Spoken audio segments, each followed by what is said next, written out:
북한의 권력은 피로 세워졌지만 그 이면에는 언제나 그림자가 있었다.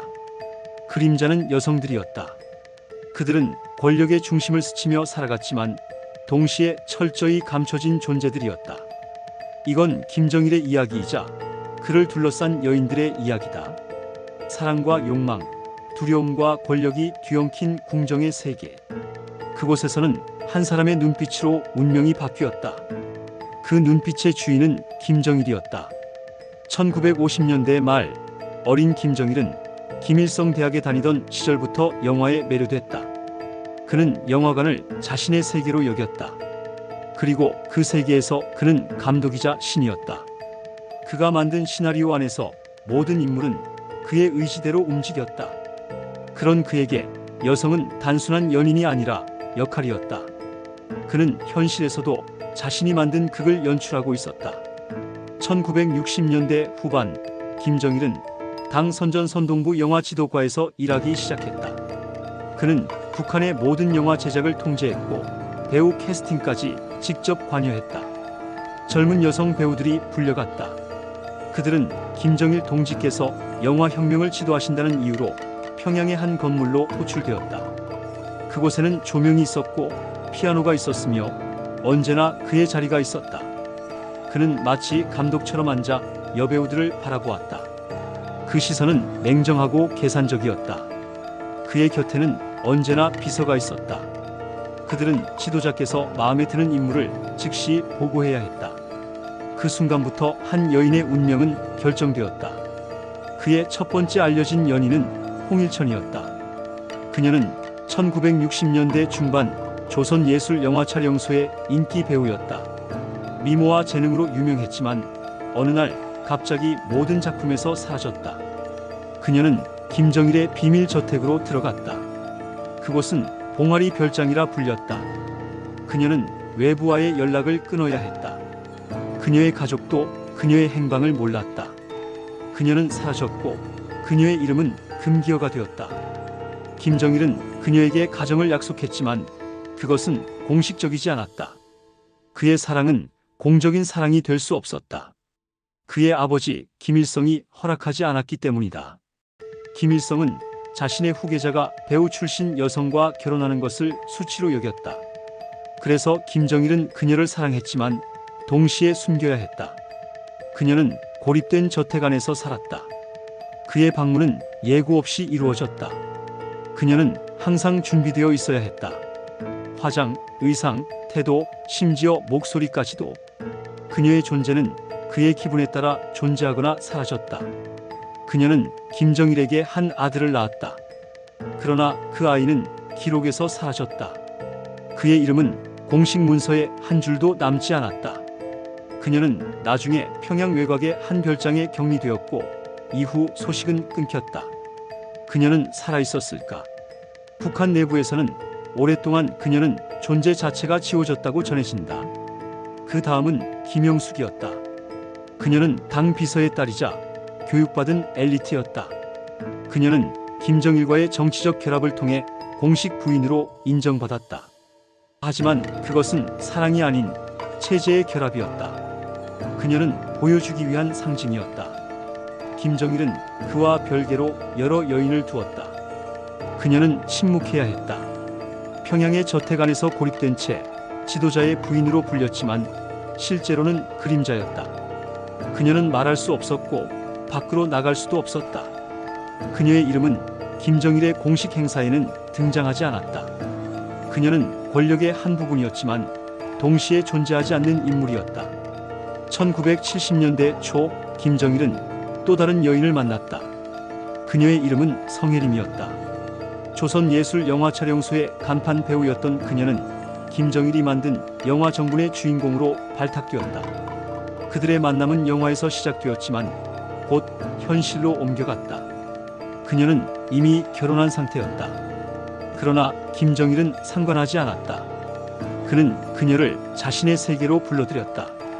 그녀는 남편과 이혼했고 이후 평양 외곽의 고급 저택으로 옮겨졌다. 그녀는 김정일의 비밀 연인이 되었다. 그녀는 다른 여인들과 달리 똑똑하고 독립적인 성격이었다. 그녀는 김정일에게 의견을 말했고 때로는 반박도 했다. 김정일은 그런 그녀를 더 끌어안았다. 그녀에게서 태어난 아들이 있었다. 그의 이름은 김정남이었다. 훗날 마카오와 쿠알라룸푸르를 떠돌며 왕자의 비극을 살게 되는 인물이다. 성혜림은 아들을 낳은 뒤 더 이상 평양에 머물 수 없었다. 김일성은 또 한 번 반대했다. 혁명가의 아들이 배우와 살 수는 없다. 그녀는 모스크바로 보내졌다. 그녀의 삶은 그곳에서 고립되었다. 그녀는 김정일에게 사랑받았지만 동시에 버려졌다. 그녀는 병으로 세상을 떠났고 장례식조차 공개되지 않았다. 그녀의 무덤에는 이름이 없었다. 김정일은 사랑을 감정이 아닌 권력의 연장으로 사용했다. 그는 여성을 통해 자신의 권력을 체험했다. 그의 저택은 수십 곳이었다. 그중 일부는 단순한 궁정이었다. 그곳에는 춤을 추는 여성들, 음악가, 시인, 그리고 배우들이 있었다. 그들은 기쁨조라 불렸다. 이름만 들으면 유희의 집단 같지만 그들의 삶은 통제와 두려움이었다. 그들은 권력의 그림자 속에서 젊음을 바쳤다. 그중 일부는 지도자의 눈에 들었고 일부는 사라졌다. 그 중에서도 특별한 한 여인이 있었다. 고영희.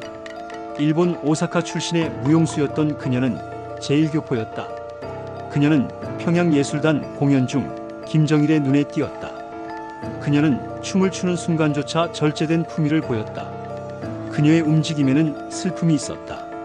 김정일은 그녀에게서 예술적 고독을 받다고 했다. 그녀는 곧 그의 가장 신뢰받는 여인이 되었다. 그녀는 단순한 연인이 아니라 동반자로 여겨졌다. 그녀는 그에게 3명의 자식을 낳았다. 그중 막내가 김정은이었다. 고영희는 김정일의 곁에서 체제를 설계하는 데 관여하기도 했다. 그녀는 조용하지만 영향력 있는 인물이었다. 그녀는 외부에 알려지지 않았지만 내부에서는 혁명 어머니로 불렸다. 그러나 그녀 역시 공식 석상에 설 수는 없었다. 그녀는 여전히 비공식적 존재였다. 그녀의 이름은 기록에 남지 않았지만 그녀의 그림자는 북한의 미래를 바꿨다. 그녀는 김정은의 어머니였다. 그녀가 세상을 떠난 뒤 김정은은 권력의 중심으로 떠올랐다. 그녀의 존재는 사후에야 신화가 되었다. 북한은 그녀를 위대한 어머니로 포장했다. 실제 생전에 존재를 숨겼던 여인을 사후에 신성화한 것이다. 김정일의 여인들은 그 자신을 반영한 거울이었다. 그는 예술을 사랑했지만 동시에 예술가를 소유하려 했다. 그는 여성에게 감정을 느꼈지만 동시에 그들을 통제했다. 그는 사랑을 했지만 그 사랑은 자유롭지 않았다. 그는 권력으로 사랑했고 사랑으로 권력을 증명했다. 그의 곁에는 언제나 음악이 있었다. 밤이 되면 그는 술을 마시며 피아노를 쳤다. 그는 음악 속에서 감정을 조절했고 여인들을 불러 춤추게 했다. 그들에게 사랑의 노래를 들려주었지만 그 노래는 언제나 명령이었다. 춤을 추라. 그 말은 달콤했지만 거부할 수 없는 절대적 명령이었다. 그들의 미소는 진심이 아니었다. 그 미소 뒤에는 두려움이 있었다. 김정일은 외로움을 두려워했다. 그는 수많은 사람을 거느렸지만 진심으로 곁에 둘 수 있는 사람은 없었다. 그의 여인들은 그 외로움을 채우기 위한 그림자였다. 그는 신처럼 군림했지만 인간적인 공허를 감추지 못했다. 그의 권력은 완벽했지만 그의 마음은 늘 불안했다. 그가 사랑했던 여성들은 모두 사라졌다. 그의 인생에는 단 한 번도 공개된 사랑이 존재하지 않았다. 그는 결국 고립된 권력자였다. 사랑을 주지 못했고 진심을 얻지 못했다. 그의 곁에는 충성만이 있었다. 그 충성은 공포 위에 세워진 것이었다. 사랑도 예술도 인간의 감정도 모두 체제의 일부가 되었다. 그의 세계에는 자유가 없었다. 사랑은 허락된 만큼만 존재했다. 김정일이 세상을 떠난 후 그의 곁에 있었던 여인들의 이름은 하나둘씩 사라졌다. 북한의 역사에는 그들의 흔적이 남아있지 않다. 단 한 장의 사진, 단 한 줄의 기록조차 없는 경우가 많았다. 그들은 김정일의 기억 속에서만 존재했고 세상에서는 지워졌다. 그들의 운명은 권력의 법칙에 따라 끝났다. 사랑은 금지된 것이었고 존재는 죄였다. 그러나 그들이 남긴 그림자는 아직도 평양을 감싸고 있다. 궁정의 벽 속 음악이 흐르고 피아노의 찬양이 남아있다. 그 속에서 김정일은 여전히 웃고 있다. 그리고 그를 향해 미소 짓던 여인들의 그림자도 여전히 그 곁에 있다. 그 미소가 진짜였는지 아니면 명령이었는지는 아무도 모른다. 이건 김정일의 이야기이자 그를 둘러싼 여인들의 이야기다. 사랑과 권력, 두려움과 희생. 그 모든 것이 얽혀 만들어진 북한의 비밀 궁정. 그곳에서 사랑은 가장 위험한 감정이었다. 그 감정은 언제나 목숨과 맞바꿔야 했다. 결국 그들의 사랑은 역사에서 사라졌지만 그들의 존재는 북한 권력의 심장 속에 여전히 남아있다. 김정일이 만든 세계, 그곳에서는 신도 없었고 자유도 없었다. 오직 그의 뜻만이 있었다. 그의 여인들은 모두 그의 세상을 믿었다. 그리고 그 믿음이 그들을 파멸로 이끌었다. 북한의 권력은 피로 세워졌지만 그 피에는 사랑의 흔적도 있었다. 그것이 김정일 궁정의 진짜 비극이었다.